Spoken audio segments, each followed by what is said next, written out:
குசிஸ் கிச்சனில் இன்னைக்கு பூண்டு மிளகாய் தொக்கு எப்படி செய்யறதுன்னு நான் சொல்ல போகிறேன்.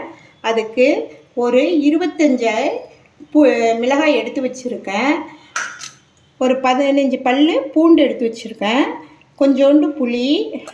இப்போ என்னன்னா எண்ணெய் சட்டியில் எண்ணெய் ஊற்றி இந்த மிளகாயை அதில் போட்டு நல்லா வறுத்துக்கணும். கலர் கொஞ்சம் கருப்பாகிற வரையிலும் ட்ரையாக வறுத்துக்கணும். இந்த மாதிரி கலர் மாறுற அளவுக்கு நல்லா வறுத்துக்கணும்.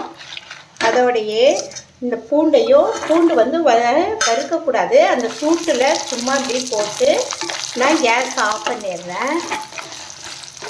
தேவையான அளவு உப்பு போட்டுக்கிறேன். இது நல்லா மிக்ஸி ஜாரில் அடிச்சுக்கிட்டேன். இது நம்மளுக்கு 1 மாதம் வரையிலும் கெட்டு போகாமல் இருக்கும். அதனால தான் நான் நிறையா பூண்டெல்லாம் எடுத்துருக்கேன். இந்த பாருங்கள், நல்லா ஃப்ரை ஆகிட்டு அந்த சூட்டில் தான் அந்த பூண்டு இருக்குது. இப்போ நான் மிக்ஸி ஜாரில் எடுத்து அரைச்சிக்கிறேன். இப்போ அரைச்சி எடுத்துக்கிறேன். இது கொஞ்சம் நம்ம தண்ணி ஊற்றியே அரைச்சிக்கலாம். தண்ணி ஊற்றிருக்கேன் ஆல்ரெடி. தண்ணி இந்த பிறகு ஊற்றிருக்கேன்.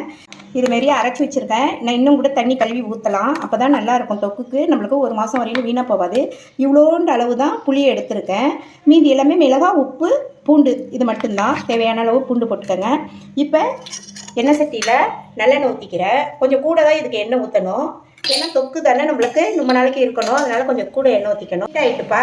இப்போ நான் இந்த அளவு கடுகு போட்டுக்கிறேன். கடுகு நல்லா பொரிஞ்சு வரட்டும். உழவு உளுந்தம்பருப்பு போட்டுக்குவோம். கருப்பு உளுந்து தான் நான் யூஸ் பண்ணுவேன். போட்டுட்டேன். நீங்கள் எந்த உளுந்து வேணாலும் போட்டுக்கோங்க. இது கட்டி பெருங்காயம்ப்பா. கட்டி பெருங்காயம் நம்ம முழுசாக இருக்கிறப்ப பிச்சு போடுறதுக்கு உங்களுக்கு கஷ்டமாக இருக்கும். இதுக்கு நான் ஒரு டிப்ஸு தரேன். இது என்னன்னா ஹீட்டாக உள்ள ஒரு இதில் அந்த பெருங்காயம் வாங்கினோன்னே ஒரு குக்கர் மேலேயோ ஏதோலையோ அந்த அட்டைப்பெட்டியோடு வச்சுட்டிங்கன்னா நல்லா மெல்ட் ஆகிடும். மெல்ட் ஆகிடணுன்னா இதேமாரியே குட்டி பாலாக எடுத்து உருட்டி ஒரு பிளேட்டில் போட்டு ஒரு 5 நிமிஷம் கழித்து நீங்கள் ஸ்டோர் பண்ணி வச்சுக்கிட்டிங்கன்னா நம்ம வேணுங்கிற அளவு போட்டுக்கலாம். இப்போ பெருங்காயம் போட்டுக்கிட்டேன்.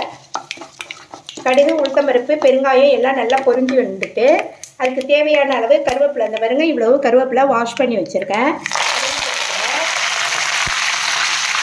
கருவேப்பிலையெல்லாம் நல்லா ரோஸ்ட் ஆகிட்டு இப்போ நான் அரைச்சி வச்சுருக்கேன் இந்த பூண்டு மிளகாய் எல்லாத்தையும் இதில் போட்டுக்கிறேன்.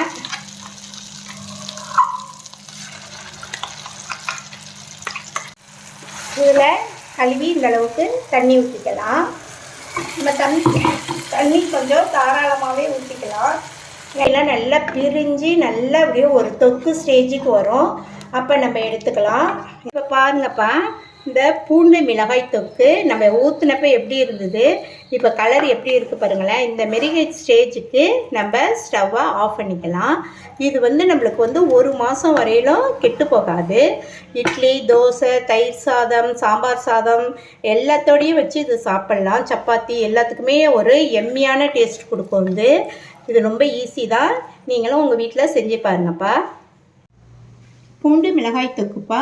நம்ம 1 மாதம் வரையிலும் வெளியில் போய் வச்சுக்கலாம். உள்ள ஃப்ரிட்ஜில் ஸ்டோர் பண்ணி தான் சாப்பிட்ணுன்னு இல்லை. மிளகாய் தொக்கு ரெடி ஆகிடுச்சி.